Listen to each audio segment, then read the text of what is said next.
მე საზოგადოებას გავახსენებ, რომ საერთოდ ამ ეგრეთ წოდებული კომისიაში, არალეგიტიმურ, არაკონსტიტუციურ კომისიაში მისვლა არ მისვლის საკითხი, მოგეხსენებათ, რომ საზოგადოების წევრებში ძალიან დიდი განხილვის თემა იყო და აქ ძირითადად აზრი იყოფოდა ორად. ერთნი ამტკიცებდნენ, რომ ვინც მივიდა ამ კომისიაზე, ეს იქნებოდა ამ კომისიის ლეგიტიმაცია. შესაბამისად, მეორენი ამტკიცებდნენ საპირისპიროს, რომ ამ კომისიაზე მისვლა, რა თქმა უნდა, არ ნიშნავდა მათ ლეგიტიმაციას, თუ იქ მიმსვლელი პირი მივიდოდა და მათ პირდაპირ იქვე აუხსნიდა, რომ ისინი იყვნენ არალეგიტიმური პარლამენტის მიერ შექმნილი კომისია, რომ ისინი ამას თავი რო დავანებოთ კონსტიტუციის 52 მუხლის მეორე პუნქტის შესაბამისად არ იყვნენ შექმნილები, რაც პირდაპირ მიუთითებს, რომელი დებულებას პირდაპირ მიუთითებს, რომ ოპოზიციის შემადგენლობა ამ კომისიაში უნდა ყოფილიყო ნახევარი მაინც. და შესაბამისად არ არის დასამალი, ახლა მეც თქვენს ტელევიზიაში და სხვა ტელევიზიებშიც მე პირადად არაერთჯერ მქონია ამაზე საუბარი, რომ ჩვენ პარტიაშიც იყო ასთა სხვადასხვაობა, კონკრეტულად ორი მიმართულება იყო აზრის, რომელიც უკვე მოგახსენეთ. ანუ ერთნი, რომლებიც ამბობენ, უნდა მივიდეს და იქ პირდაპირ ამ არალეგიტიმურ კომისიას მიახალოს ის სიმართლე, რასაც ისინი რეალურად სჩადიან ქართველი ხალხის წინააღმდეგ, რასაც ქვია ჰიბრიდული საინფორმაციო ომი, მათი პროპაგანდის გამოყენება იმ ადამიანებზე, რომლებიც ნებსით უნებლიეთ სამწუხაროდ ოცნებას უჭერს მხარს და შესაბამისად თქვენ ახსენეთ ინდივიდუალური საკითხი, აქ შემოვიდა ინდივიდუალური საკითხი და ჩვენ როდესაც ვამბობდით, მაგალითად მე პირადად როცა ვამბობდი, რომ უნდა მივიდეს და სხვები ამბობდნენ, რომ არ უნდა მივიდეს, იქვე იყო მთავარი საკითხი, როდესაც თვითონ ბატონ გახარიას უნდა გადაეწყვიტა ეს საკითხი, მივიდოდა თუ არ მივიდოდა პერსონალურად. გავი, ანუ პერსონალურად მას კი, აი დავასრულებ თუ შეიძლება. და ეხლა გუშინ იმ არალეგიტიმურ კომისიაზე გიორგი გახარიას მისვლა და მე აი აქ თქვენ სტუდიაში ვამბობდი, სხვათა შორის ვაანონსებდი, რომ თუ იქ გახარია მივა ამ კომისიას დაასრულებს, ეხლა თქვენ რომ გადახედოთ საზოგადოების აზრს გუშინდელს, ჩამოყალიბებულს, ეს კომისია დასრულდა. ეს კომისია ამასთან დაკავშირებით განსხვავებული მოსაზრებები არსებობს? არა, ვერ გეტყვით ამას, საზოგადოების აზრს ესე ვერ გადავოლებთ თვალს. თქვენ თუ თქვენ პარტიაში ავლებთ ამ საზოგადოების აზრს თვალს, სხვა თემა არის. ნუ ეხლა ჩვენ არ ვიდაოთ, რომ ანუ ადამიანები ამბობენ ამას. არ არის ეგრე, გუშინდელი 6 საათიანი ჩვენება გარდამავალი უპირატესობით მიდიოდა, რაღაც მომენტში ბატონმა გახარია ვერ მოახერხა პოლიტიკური ინიციატივის აღება იქ საუბარში. ეს თქვენი აზრი. ნამდვილად ჩემ აზრს ვიძახი ყველა შემთხვევაში და 6 საათი რო გრძელდება დაკითხვა, იმ 6 საათში და იქ იყო ძალიან ბევრი საკითხი, რაზეც მან რაღაცებს მოახერხა სოზარ სუბართან შედარებით კარგი გამოვიდა. თუმცა თავისთავად ფაქტი შედგა, რომ მან ჩვენება მისცა ჭულუკიანის კომისიას. ეგრეთ წოდებულ კომისიას. კი ბატონო. ეგრეთ წოდებულ კომისიას. პარტიებში გაჩნდა ესეთი ტკივილი და ეჭვი. რომ ამის მერე თუ აი ეს პარტიები არ გქონენ ასე ამბობს, რომ თქვენ ამ სალომ ზურაბიშვილის ფორმატში თქვით, რომ ამ კომისიაში არ მივალთ. და მერე ბატონი გახარია მივიდა. ამის მერე თქვენ სიტყვას როგორ უნდა ენდონ? პარტიულად. აი ეს საკითხი დგას აშკარად. აი ამას როგორ უპასუხებთ? ნახეთ, ესე იგი, ჩვენ საერთოდ როდესაც თანმიმდევრულობაზე ვსაუბრობთ, ეს შეიძლება თანმიმდევრულობის საკითხი ყველაზე ნაკლებად ეხებოდეს ჩვენ პოლიტიკურ ძალას. მე გავახსენებთ აი იმ გადაწყვეტილებებს, რომლებიც სხვადასხვა პოლიტიკურმა სუბიექტებმა ამ ბოლო წლებში მიიღო, რომლებიც იყო აბსოლუტურად არათანმიმდევრული, აბსოლუტურად უპრინციპო, სიტყვას ფასი არ ქონდა და როდესაც შენ უნდა გადაწყვიტო ის, რომ ფაქტობრივად შენი ქვეყნის ბედი შეძლოს თუ არა ოცნების ჩამოცილება ხელისუფლებიდან, მიხვიდე მათ საკუთარ მოედანზე, თუნდაც არალეგიტიმურ კომისიაში, ეს გაბედო, ეს შეძლო, ეს თვითი აწიო, ამის გამბედაობა გეყოს და საკუთარ მოედანზე ისინი დაამარცხო. ნუ ეს პატარა რამე არ არის. ნახეთ რა შესაქმე ჩვენ ყავს პოლიტიკოსები. ჩვენ ყავს არ ბატონზაზე ერთ-ერთ ბატონზაზე. ჩვენ ყავს პოლიტიკოსები, რომლებსაც შეუძლიათ დებატებში დაამარცხონ მართლა თეატროლოგიანი, მაგრამ ისინი არ მიდიან ამ დებატებში, იმიტომ რომ არსებობს პოლიტიკური გადაწყვეტილება. ყველა პარტიაში არის ერთი ისეთი მაინც, რომელიც დაამარცხებს და რომელიც ბატონ გახარიაზე უკეთეს დებატორები შეიძლება იყვნენ. რატო არ მივიდნენ? იმიტომ არ მივიდნენ, რომ პოლიტიკური გადაწყვეტილება ახდა ამ ყველაფერს, რომ არ უნდა მისულიყავით იქ. პარლამენტი იყო არალეგიტიმური და აი ამ ცირკში მონაწილეობის მიღებას არ აპირებდით, ესე ამბობდით. და ეხლა რა განსხვავდება იცით მე რომ კი ერთსა მე უბრალოდ თქვენ საცხოა განსხვავების და ამიტომ მოგცემთ საშუალებას ვთქვათ, უბრალოდ აქვე ვიტყვი მეორე აზრით რომ არსებობს აქ. რომ იმის გამო მიხვედრით რომ იქ დაამარცხეთ და ეს აბსოლუტური შეგედა დადგა რომ ეს კომისია აღარ არსებობს და იმიტომ რომ ბატონო თქვენ გქონიათ რომ გუში ბატონო გახარემ მიწასთან გაასწორე ხა ეს კომისია? ნახეთ ხა შეხედეთ იქ იყო რამოდენიმე ძირეული საკითხი, რომელიც ძირეულ საკითხზეც საზოგადოებას ჰქონდა კითხვები და მე ახლა პირდაპირ გეტყვით გულახდილად რომ ჩემს გარშემო ადამიანები, იმათ გარშემო კიდე ადამიანები ძალიან ბევრი მაგალითად იგივე აქციებზე როდესაც ჩვენ მივდივართ ხოლმე, იქ პირდაპირ მოდიოდა ეს ადამიანები და გვეუბნებოდნენ რომ ჩვენ ძალიან სიმპათიებით ვარ განწყობილი თქვენი პარტიის მიმართ, მაგრამ თუ გახარია კიდე უფრო მეც იტყვის 20 ივნისთან დაკავშირებით მაგალითად, კიდე მეც იტყვის მაგალითად თავის საკუთარ გადადგომასთან დაკავშირებით და ამას ნათელს მოფენს, მაშინ ჩვენ შესაძლოა თქვენი ამორჩეველი გავხდეთ და შესაბამისად გუშინ ახლა რაც დარჩა კიდე კითხვები რატო გადადგა გახარია?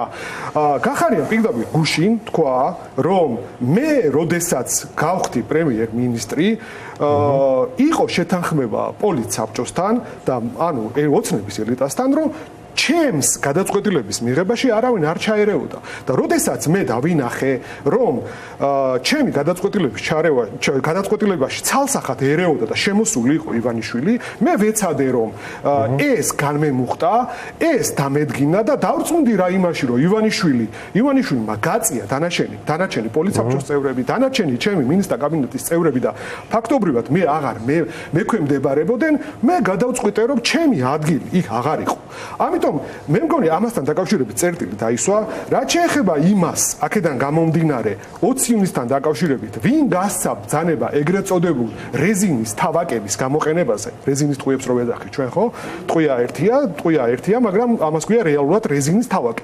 ვინ გასცა ბრძანება ამაზე? ამაზეც ბატონმა გიორგიმ თქვა ესეთი რაღაცა რომ მე როგორც შინაგან საქმეთა მინისტრმა, რომელიც ვიმყოფებოდი იმ ეტაპისთვის პარლამენტის შტურმის პერიოდში პარლამენტის შენობაში, ბრძანება იმასთან დაკავშირებით, რომ გამოყენებული ყოფილიყო სპეციალური საშუალებები, როგორც იყო მაგალითად წყლის ჭავლი, როგორც ყოფილიყო მაგალითად ცრემსადენი გაზი, ეს რა თქმა უნდა გაწერილი იყო გეგმაშიც და მე ეს გავაკეთე, მაგრამ რაც შეეხება რეზინის თავაკების გამოყენებას, ამაზე მე ბრძანება არ გამიცია.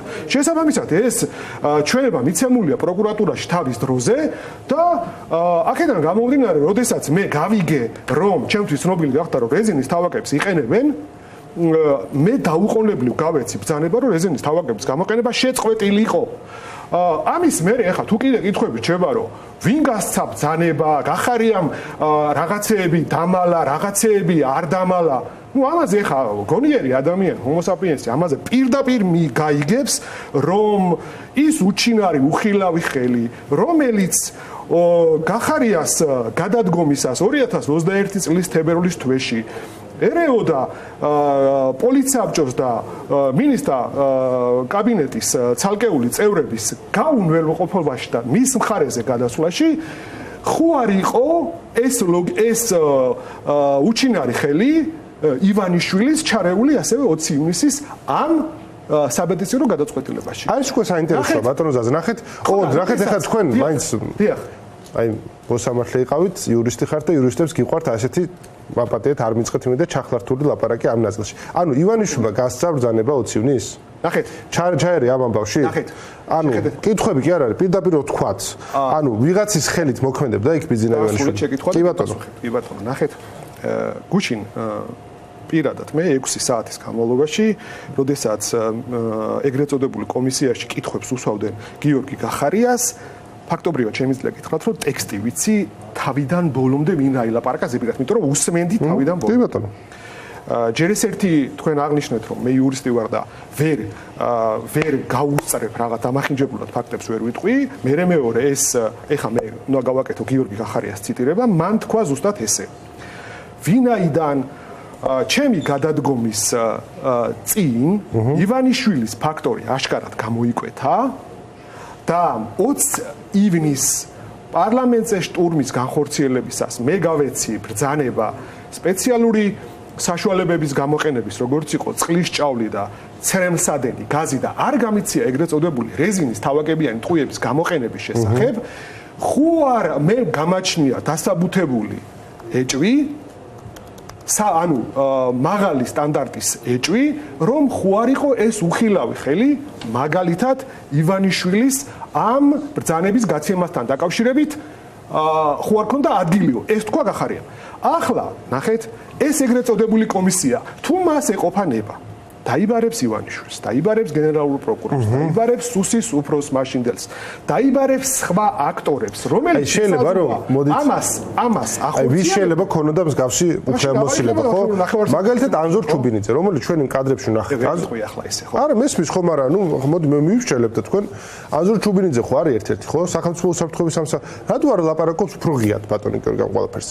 აი მას ხო აქ რაღაც ვარაუდები მაშინ რომ ალბათ ანზორ ჩუბინიძემ გასცა, ალბათ გასცა ვიღაცამ სუსის უფროსმა მაშინდელმა.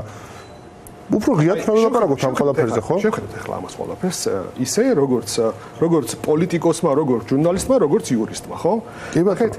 გიორგი გახარია, როდესაც იმყოფებოდა და საქართველოს პარლამენტში და ხელმძღვანელობდა ამ ოპერაციას, შტურმის საწინააღმდეგო ოპერაციას, იქ მან გუშინდელ ეგრეთ წოდებული კომისიაზე გამოცხადებისას აღნიშნა, რომ ძალიან ბევრი თანამდებობის პირი მონაწილეობდა ამაში, რომელიც კანონის მიხედვით, მოქმედ კანონმდებლობის მიხედვით იქ უნდა ყოფილიყო. ზოგი იყო ფიზიკურად იქ, ზოგი იყო რაციაზე, ზოგი იყო სხვა საშუალებებზე, კომუნიკაციის საშუალებებზე. შესაბამისად, ახლა ვის რა ამ სიტუაციაში, ვის რა როლი მიუძღოდა, როგორ მიუძღოდა, ეს არის საგამოძიებო ორგანოების დასადგენი. ეს თქვა ზუსტად სტრასბურგმაც, რომ გამოძიება არ არის ჩატარებულიო ჯეროვნათო და ამას ამბობს ბატონი გახარიაც, რომ გამოძიებაო, რატო არ ჩაატარეთ ამდეხანო, მე ხო არ ვიყავი პროკურორიო და შესაბამისად გუშინაც მოუწოდა იმ კომისიას, რომ მე ხო გადავდექი აგერ უკვე 4 წელიაო, რატო არ გამოიძიეთ ეს სამართალდამღვევები ბოლომდე. ამიტომ იქ ახლა პეტრი იყო სამართალდამღვევი, პავლე იყო სამართალდამღვევი. კონკრეტულად ვინ გასცა ამ თავაკებთან დაკავშირებით ბრძანება, კიდევ ერთხელ ვიმეორებ, ამ ეგრეთ წოდებულ კომისიას შეუძლია დაიბაროს ეს ადამიანები, რომელიც მიანიშნა გიორგი გახარია და ამის შემდეგ უკვე გამოძიება, თუნდაც ამათმა გამოძიება. დაიწყო გამოძიება, აბა თუ გაბედავენ ივანიშვილის წინააღმდეგ. ან სხვის წინააღმდეგ თუ დაიწყებენ გამოძიებას, მაგრამ რაზეა საუბარი? ეს კომისია ემსახურება ნახევრად სიმართლეს. და კიდევ ერთხელ ვამბობ, გახარიას იქ მისვლით ეს კომისია ფაქტობრივად დასრულდა. ახლა ჩვენ ამას ჩვენი ოპონენტები აღიარებენ თუ არ აღიარებენ, ეს არის მოცემულობა. ამას ხვალ და ზე კიდევ უფრო გამოჩნდება ეს პროცესები რა და ხალხი ამას ძალიან კარგად დაინახავს და ის ადამიანები, რომლებიც ახლა დაკავებულები არიან და პოლიტპატიმრები არიან, რომლებიც დაცემები არიან, რომლებიც დაგვემები არიან, რომლებსაც იქ დაუსვეს რაღაც შედარება გომელაურსა და გახარიას შორის და პირდაპირ გაცა ამომწურავად პასუხი. თქვენ ჩემ პერიოდში გინახიათ ნიღბიანი პოლიციელი, რომელიც ძალადობდა მაგალითად მოქალაქეებზე, რომლებიც დაკავებულები იყვნენ და მიკროავტობუსში ვინმე გადაყავდათ, გაუპატიურებით ვინმეს ემუქრებოდნენ, პოლიტპატიმრები ჩემ დროს იყო. ანუ ეს ამის შედარება როგორ შეიძლებაო, რომ აი პოლიტპატიმრები ჩემს პერიოდში არ იყო და ახლა გვყავს 54 პატიმარი. ნუ ამაზე ვიღაც შეგამართებოდა თქვენ. რომელიც პირდაპირ ხო პოლიციის ჩვენებით რომ თითქოს მას ალიყური არტყა ამის გულისთვის ბატონო ზაზა, მანდ ერთი ნაწილი იყო სხვა შორის. მას როცა ეუბნებოდნენ რომ ვახტანგ გომელაურისგან გესწავლაო ვახტანგ გომელაური როგორ შლიდაო აქციებსო, მას შეეძლო ალბათ ეთქვა როგორ შლის ვახტანგ გომელაური აქციებს. აი წამების მანქანები რო არის, წამების მანქანები ნამდვილად არ გვინახავს ჩვენ მაშინ. აი ეს თქვა. წამების მანქანები ნამდვილად არ გვინახავს მაშინ და მაშინ სპეციფიკა განსხვავებული იყო. მაშინ როგორც წესი სპეცდანიშნულების რაზმები მოძრაობდნენ ერთად, ესეთი ყუს სტრატეგიით და შესაბამისად შეხების წერტილი უფრო ნაკლებად ჩდებოდა ხოლმე. ვისაც არბევდნენ იმასთან აქციის მონაწილეებთან და ამ დროს რა თქმა უნდა ნაკლები სისხლი იყო. თუმცა ოცივნის რაღაც სხვა მოხდა, მე ჩემი აზრი მაქვს ოცივნისთან დაკავშირებით, იქ ვიყავდი და მგონია რომ ის შეიძლება საერთოდ არ მომხდარიყო ნამდვილად. იქ სხვა რისკები არ არსებობდა, მაგრამ თავისთავად ბატონ გახარიას შემთხვევაში ერთი რამაც აღსანიშნავი ჩემთვის არის ის, რომ ის არასდროს არ მორიდება პასუხისმგებლობის აღებას. არც მაშინ როცა ხელისუფლებაში იყო და არც ახლა როცა ოპოზიციაში. პასუხისმგებლობის მაღალმა გრძნობამ და საზოგადოებისთვის გამჭვირვალობამ მიიყვანა იქ. და მიიყვანა იმან, რომ ეს ხელისუფლება, რომელსაც ყავს პოლიტპატიმრები, არიან დასამთავრებლები და თუ არა ესეთი გამბედავი პოლიტიკოსები, რომლებიც საკუთარ მოედანზე შედიან და ებრძვიან ამ ავტოკრატებს, სხვანაირად ამ დროს მოგება ძალიან რთული იქნება. მადლობა ძალიან დიდი. ჩვენ ძვირფას ოპონენტებს ვეტყვი ესეთ რამეს, რომ თუ რამის თავი აქვთ, მივიდნენ კომისიაზე? იქითაც უნდა მივიდნენ. ან თქვენ პოზიცია შეგიცვლეთ პატრონზაზე, ანუ უნდა ვიაროთ ამ კომისიის საკუთარ პროგრამაზე. მოედანზეც უნდა დაამარცხო შენი პოლიტიკური მოწინააღმდეგე. ანუ უნდა მივიდნენ ხობიც? ნახეთ, მე ჩემი აზრი, ხო გითხარით? ჩემი აზრი მე მქონდა რომ გახარია უნდა მისულიყო და ეს კომისია დაემთავრებია. გახარია მე ეს გააკეთა, დანარჩენების რიგი ახლა გავიგეთ. გასაგებია.